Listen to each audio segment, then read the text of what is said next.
Okay, so as everybody knows, Georgia Power has been defrauding people.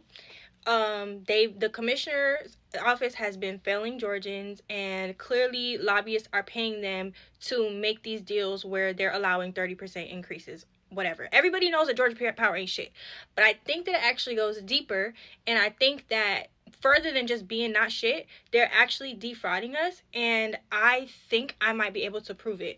So basically, I went out of town and I shut my entire breaker box off, meaning there should be no electricity flow throughout my entire unit.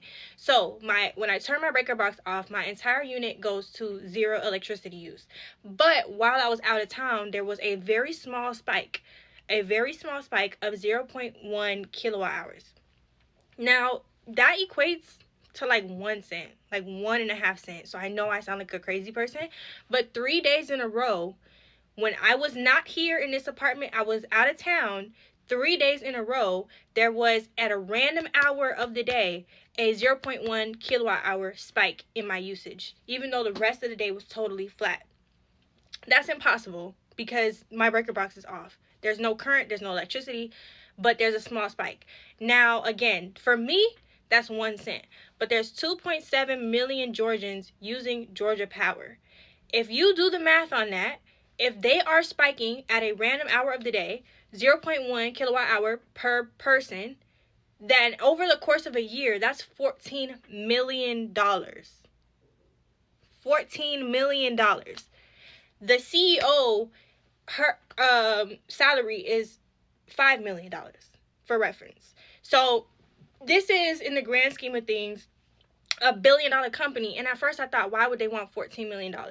But $14 million could be offsetting the cost of new AI facilities that are taking up the electricity grid. It could be offsetting the salaries of the C-suite, so all of those upper level executives. I believe that they are defrauding us, committing penny fraud, which is a thing. They're committing penny fraud so that they can offset the cost of something else.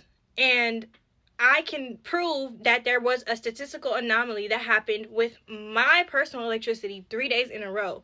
The problem is, I don't know if it's just me. I need other people to do the same thing. If you are leaving your house for an extended period of time, if you're going on vacation, if you always sleep at your boyfriend's house and you never be home for like 4 or 5 days, even if you just leave the house for 2 days, a weekend trip to Florida, whatever you're gonna do, turn the breaker box off completely, except for your fridge if you need that. Even better if you could turn the fridge off too, so